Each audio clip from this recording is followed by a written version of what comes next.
Yuk. Assalamualaikum warahmatullahi wabarakatuh. Salam sejahtera bagi kita semua. Selamat siang Pak Mas Agus dan Pak Yuga. Di sini kami kelompok 4 akan mempresentasikan tentang geoteknik. Anggota kelompok yang pertama ada Angguna Yunda Samsudin, NIM 07300180004, dan saya sendiri Krisnisi Eskiso, NIM 07300180007. Dan rekan saya yang terakhir, Kristiana Anda Dwi Cahaya, NIM 07300180028. Saya serahkan kembali ke Anggun. Pembahasan pertama itu mengenai konsep dasar desain lereng. Di sini ada kurva geoteknik untuk industri pertambangan. Di sini yang akan saya jelaskan mengenai keselamatan. Keselamatan di sini kita lihat bahwa garisnya itu semakin rendah. Jadi untuk desainnya juga di sini akan ada titik optimum dari faktor keselamatan hingga ke ekonomisannya. Jadi nanti akan terwujud optimum dari geometri untuk tinggi sudut atau lerengnya itu. Terus sekarang ada dampak kelongsoran lereng. Itu pertama ada faktor keselamatan sosial, faktor ekonomi, dan lingkungan atau peraturan. Untuk keselamatan sosial itu dari hilangnya nyawa atau cedera hingga kredibilitas perusahaan itu sangat diperhatikan. Dan untuk ekonomi, gangguan operasi, hilangnya hingga hilangnya pasar itu sangat berpengaruh dalam ekonomi. Dan untuk lingkungan atau peraturan, itu dampak lingkungan, peningkatan regulasi, serta pertimbangan penutupan dari tambang itu. Nah, selanjutnya ada dampak potensi pencuraman lereng. Di sini garis putus-putus yang merah ini merupakan garis pencuraman lerengnya, dan untuk garis putus-putus yang hitam itu merupakan gambar geometri lereng yang lama. Dan di sini untuk terminologinya, di sini ada lebar lereng dan ada tinggi lerengnya. Dan di sini untuk gambar terminologi secara detailnya, ini ada crash hingga floor jika ditarik garis lurus. Itu merupakan sudut obrol lerengnya itu. Dan untuk ketinggiannya itu ditarik garis dari crash hingga floor dan nanti garis itu tegak lurus, itu yang dinampakkan ketinggian dari lerengnya ini. Dan interam di sini, maksud interam itu ada bahwa di situ ada beberapa lereng tapi dipisahkan oleh jalan tambang yang ada di situ. Nah, selanjutnya di sini ada proses desain lereng. Di sini harus diperhatikan itu yaitu data geologi yang berupa geologi lokal atau bisa juga dari hasil pemboran sebelumnya. Dan selanjutnya ada struktur. Di sini dilihat apabila dari geologi itu apa data pemboran itu tidak bisa diketahui, kita bisa menggunakan data geofisika. Jadi nanti strukturnya terlihat dari tambang yang sudah dibuka itu. Nah, selanjutnya di sini ada rock mass. Di sini berkaitan sama properties, dan hidrologi berkaitan dengan air tanah. Di sini akan ketahuan di situ akan ada potensi longsor apa tidak. Dan selanjutnya bisa dibuat geoteknik modelnya hingga ke filer modelsnya. Di sini dipisahkan kekuatan dan strukturnya. Di sini dia kuat apa tidak. Jika dia kuat, terus ada struktur, tidak ada struktur di situ, bisa aja nanti kita mengetahui jenis longsoran di situ seperti apa. Bisa jadi longsoran baji, longsoran busur, dan lain-lain.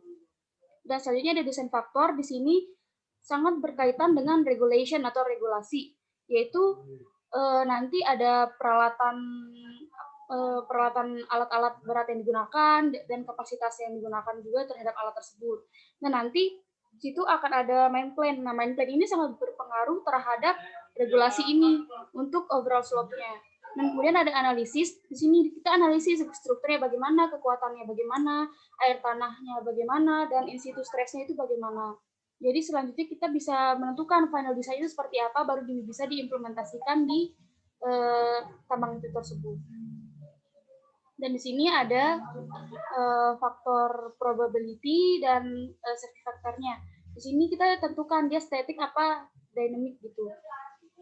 Dan di sini untuk multi-band sama global itu kan ada pembagiannya low sampai high.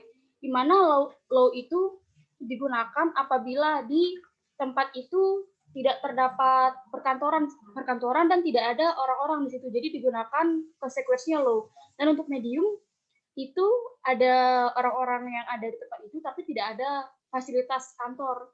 Dan sedangkan untuk high itu ada fasilitas kantor dan terdapat orang-orang yang bekerja di kantor itu.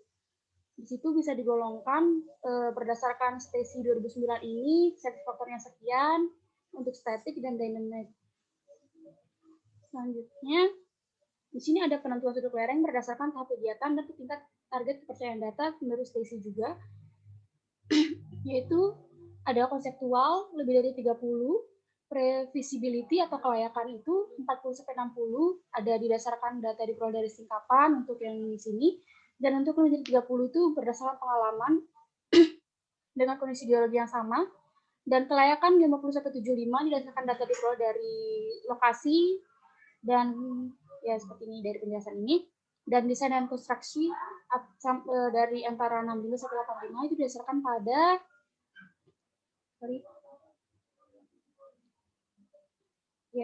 pada update selama proses studi kelayakan. Nah, selanjutnya akan disampaikan oleh Saudara Kristiananda Dwi Cahya. Silakan. Baik, terima kasih untuk Anggun. Selanjutnya saya akan menjelaskan mengenai Open Pit Mine Design. Yang kita bahas itu adalah Field Data Collection, di mana proses pengumpulan data. Jadi apa sih itu proses pengumpulan data? Proses pengumpulan data ini adalah kegiatan pengumpulan data yang dilakukan secara langsung pada lokasi yang ingin dicari field-nya. Next. Nah, di sini untuk menentukan pemetaan singkapan sudah dijelaskan oleh Saudara Anggun, tetapi secara singkatnya yang kita bahas di sini adalah sistem model, domains, design, analisis, dan implementation. Di models kita mengetahui adalah proses model geoteknikal, dan kemudian di domains membahas mengenai kekuatan dan struktural, dan proses design itu proses regulation, dan juga proses keempat yaitu analisis membahas mengenai struktural, strength, dan juga ada terakhir implementation membahas mengenai blasting dan filtering. Next.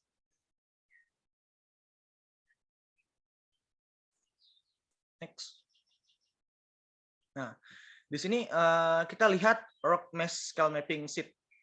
Ini kita bisa melihat cakupan dari pengumpulan data.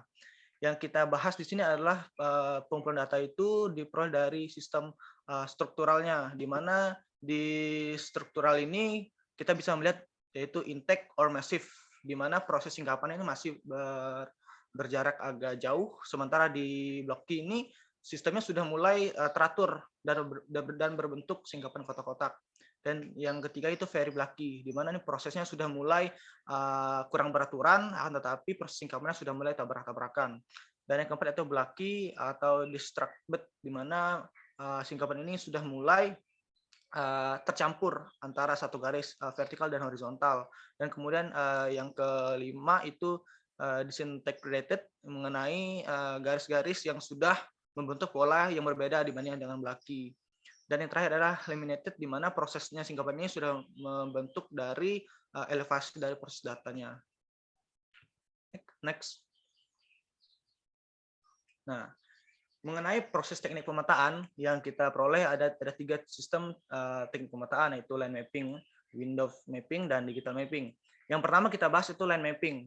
Pada gambar yang sebelah kiri kita bisa melihat ini merupakan proses pengamatan dari suatu singkapan. Sementara yang kanan ini membahas mengenai proses hasil plot, yaitu berupa pemetaannya. Nah, dengan acuan line mapping ini dengan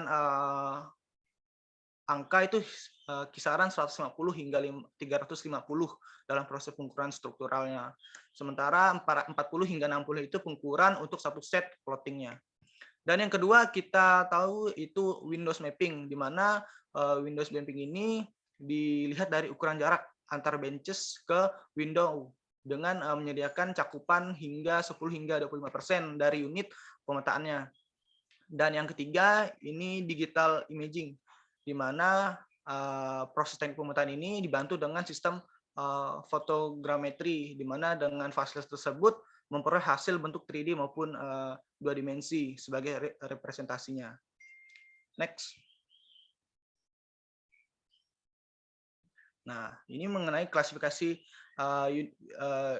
Unified Solid Classification System, di mana kita bisa melihat dari cakupannya berupa struktural pada bagian tanah-tanah, Yang kita ketahui ada 4 sistem divisi, itu tanah organik, berbutir kasar, berbutir halus, dan gambut dari proses-proses ini. Yang kita lihat yaitu yang pertama itu ada simbol yaitu GP dan SP yang membahas mengenai kerikil dan pasir yang dinilai buruk pada proses pemampatan dari sistem soil classification system ini. Next. Nah, ini merupakan proses dari bentuk software yang digunakan dalam proses pemetaan, dalam proses penghitungan lubang bor. Next. Yang selanjutnya, dari inti dan logging ini kita bisa melihat yaitu ada 4 poin: perencanaan dan pelingkupan, lokasi lubang bor, dan barel inti, survei lubang bawah. Jadi yang kita tahu perencanaan dan pelingkupan. Perencanaan ini merupakan proses sebelum pengeboran berlangsung, di mana kita merencanakan dari sistem struktural, dari geologinya. Kemudian di lokasi lubang bor kita menentukan lokasi lubang bor ini tepat atau tidak dilakukan pelubangan bor. Dan juga yang ketiga itu barel inti. Barel inti merupakan alat bantu dalam proses pengeboran. Yang terakhir adalah survei lubang. Survei lubang ini mencakup dari survei posisi, di mana survei posisi yang paling akurat adalah kombinasi antara dari red crab scope dan untuk pengukuran azimut secara terus-menerus. Next. Nah, ini merupakan menentukan orientasi lubang bor, di mana di teknik ini kita mencakup antara teknik penandaan langsung dengan teknik secara tidak langsung. Apa sih yang membuat pembedanya antara langsung dengan tidak langsung nih? Yang pertama, kalau secara langsung pastinya membahas mengenai laras atau proses pengeboran ini secara langsung dengan pemanfaatan sistem Bellmark, yaitu pengukuran dengan pengarahan inti saat ketika inti dipatahkan dan ke proses dasar lubang. Secara kalau tidak langsung, pembedanya ini dengan ACT atau alat orientasi inti elektronik. Next.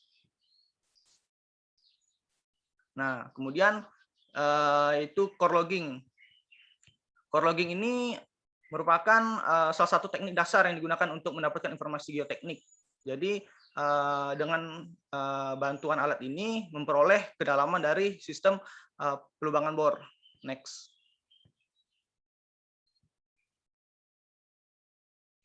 Nah, ini jumlah set sambungan, di mana dari proses core logging tadi kita diperoleh informasi geoteknik hasilnya. Kemudian di jumlah set sambungan ini kita dapat melihat terdapat perbedaan antara 3 gambar ini. Yang pertama dari jumlah set sambungan. Jadi nilai set sambungan ini mewakili jumlah sambungan antara setiap sudut sambungan ke sambungan inti antara setiap karakteristik sambungan dari setiap pengeborannya. Next. Nah, dan yang terakhir itu menentukan orientasi struktural, di mana pengukuran ini menggunakan secara langsung dari orientasi menggunakan geniometer, yang ketiga dengan bantuan virtual 3D, dan pencitraan downhole menggunakan optik atau akustik televiewer. Terima kasih. Selanjutnya dibaca oleh rekan saya, Krisniski. Terima kasih, Tian. Selanjutnya teknik geofisika lubang bawah. Dalam geoteknik biasanya orang-orang geoteknik itu bisa mempelajari tentang geofisika. Metode geofisika downhole biasanya digunakan pada tahapan kehidupan tambang dari eksplorasi hingga pengembangan dan selama produksi dan pasca tambang pemantauan kegiatan rehabilitas. Dalam penambangan batu bara, teknik geofisika banyak digunakan untuk logging stratigrafi dan untuk memperkirakan porositas dan kandungan tanah liat sebagai pengganti lubang bor inti. Pengukuran downhole memiliki potensi keuntungan atas sampel yang diambil dari inti seperti biasanya kontinu dan karena diukur secara in situ adalah pada dasarnya tidak terganggu.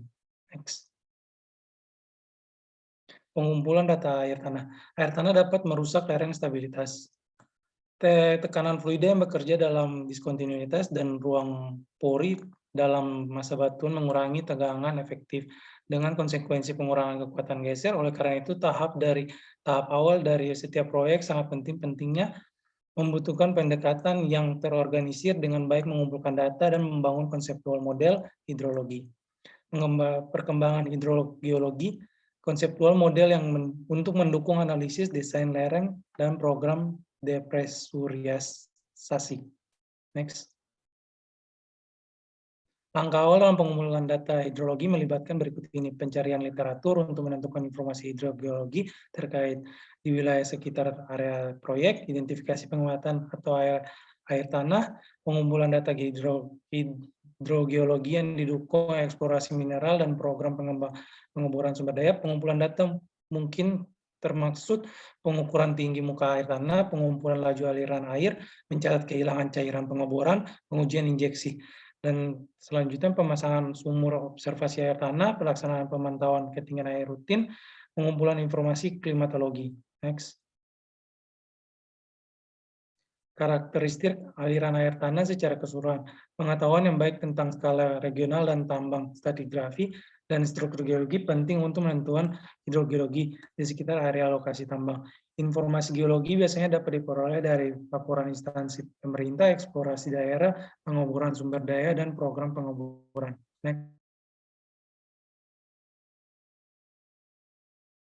Next.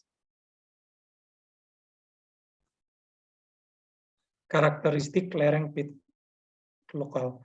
Setelah data yang lebih umum dikumpulkan ke menentukan setelah data yang lebih umum dikumpulkan ke menentukan pengaturan situs secara keseluruhan, itu akan perlu mengumpulkan data untuk mencirikan kondisi spesifik yang relevan ke area langsung dari lereng pit yang ada atau yang direncanakan.